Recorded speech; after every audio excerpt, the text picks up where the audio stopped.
One side is obsessed with DEI nonsense and ugly character redesigns. The other side is obsessed with dropping fire games and doesn't care who gets offended. One side is dropping employees left and right and has massive layoffs all the time. The other side is thriving. One side forces live service garbage on you and monetization practices that are clearly predatory, and the other side releases complete full game experiences. The difference between Western and Japanese game studios, especially in the AAA side of things, there's a big stark difference, and this divide is only getting bigger. Let's touch on how these companies are run. In recent years, many Western studios have experienced significant layoffs. Some examples include Ubisoft has let go of over 500 people in the last year. EA had a substantial drop in its share value, leading to massive layoffs. Microsoft laid off close to 700 employees in the last 12 months. Riot and Epic Games also experienced layoffs, along with many others. Japanese studios don't experience anywhere near this kind of mass layoff. There's many reasons for this, one of the major ones being Japanese labor laws. These laws make it very hard to fire somebody without proving all other options have been exhausted. This helps with things like CEOs and their greed ripping companies apart. It seems to have become regular gaming news, hearing about massive layoffs and restructuring. There always also seems to be every reason and excuse without getting any of the higher-ups ever taking any accountability. It seems the only thing they know how to take is unnecessarily large bonuses. Is it even really a question why this keeps happening anymore? I think the answer is pretty clear. Let's talk about the most grifted topic on the gaming space, the DEI nonsense. Many Western studios have integrated DEI initiatives into their games, aiming to represent a broader spectrum of characters and narratives. Okay, while this can be a good thing, it has also led to criticism with many things forced-like agendas, character designs pandering to certain groups. I'm all for inclusion in gaming, but the way it's being implemented recently has not been received well by the industry en masse.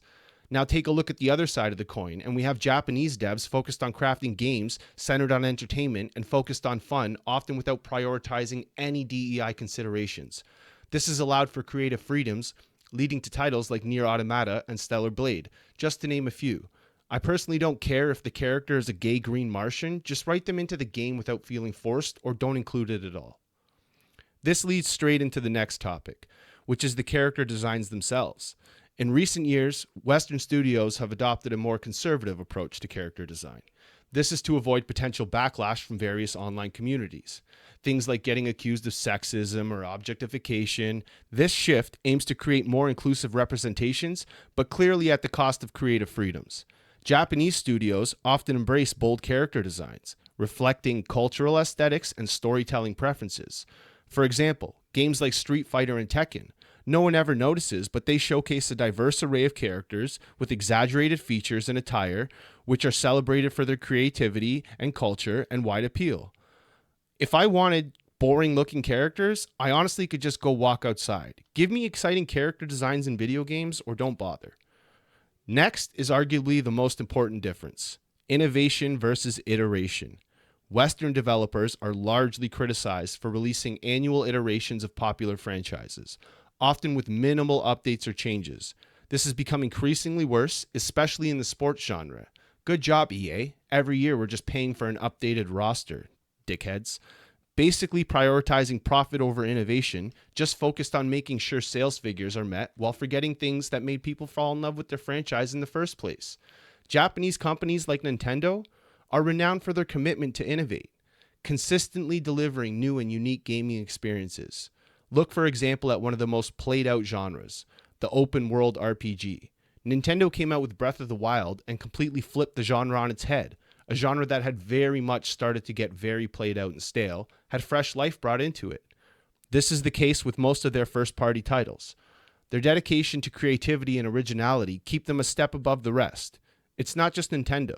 If you look at the amount of creativity coming out of most Japanese studios, then compare that to the games we traditionally see from Western devs, there's a stark contrast in creativity as well as innovation. Okay, now something important. Let's talk about the money. The lifeblood of any gaming company. The lifeblood of any company, really, right? Western studios and the adoption of the live service model has become prevalent, focused on continuous content updates and monetization through microtransactions. Yes, this can raise player engagement, but it's also used to exploit the consumer. This has caused many closures and failed plans among some of the biggest titans in the gaming companies, like Sony feeling the backlash over this recently and having to restructure. It seems the majority of the live service games are made by Western studios. I'm not saying it's entirely absent in Japan, but live service models are far less dominant there when it comes to game development. Many or most Japanese studios produce titles continue to offer complete experiences on release, with additional content being added the proper way, like via traditional expansion packs or sequels. These contrasting business practices is why we see Western studios consistently failing, while the majority of Japanese studios continue to thrive. And rightfully so. People are becoming less susceptible to these shifty forms of monetization and are speaking with their wallets more and more. The game companies are feeling that backlash for sure. Something to consider, I guess, when discussing all these poor choices that the companies are making is the people in charge. When it comes to Western studios, you often have things like shareholders, corporate executives that don't even play games dictating the game design, often prioritizing profit over good game design. These shakeups in the studios lead to many teams often disbanding and rarely having devs from previous games work on the new iterations or sequels of said title, leading to convoluted game design and ongoing franchises often suffering. While on the other hand, many Japanese studios are still led by creatives and their original developers.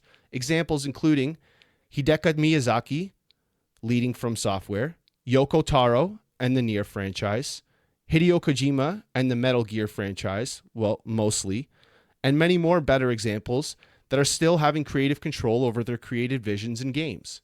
It's no wonder we see so many Western franchises swing and miss, while we see consistent home runs from Japanese devs.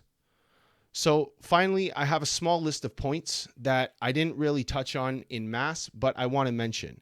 They need to be mentioned because we won't fully expand on them, but they're important. Things like Western studios being obsessed with graphics, while Japanese studios release games like Elden Ring and Monster Hunter, which worry less about photorealistic graphics and prioritize things like art style and gameplay, and in my opinion, look much better than any of this Unreal Engine 5 crap we're getting now. Some of these first-party Sony games are made by Western devs feel like they want to be movies rather than video games. Other things like Western studios ruining classic franchises, while Japan tends to respect the legacy of their titles. More nonsense like Western devs and CEOs lashing out at players and consumers for their flops on Twitter, while Japan listens to player feedback on the regular. To sum it up, it seems that Western studios have a lot they can learn from Japanese devs if they don't want to continue down this road of chaos they've been on. And if they want to continue to thrive and they want to continue to do well, then these business practices are going to have to change. There's a lot they have to learn. There's a lot they can take example from. And if you look at the stark differences that I mentioned, I don't think it's any wonder why the Japanese studios are thriving while the Western studios aren't. It's no fucking big mystery. Just do things that your consumer wants you to do, respect your players, and see the changes that would be made. Okay, I hope you guys enjoyed this. I definitely enjoyed writing and reading this one. I definitely enjoyed making this one. This was a good time for me. I appreciate it. I got a link to my Discord if you guys want to hang out and talk in there about this kind of stuff in my bio and in the description below. And I think that's it. All right. Thanks for listening to me. Appreciate you guys. I'm out.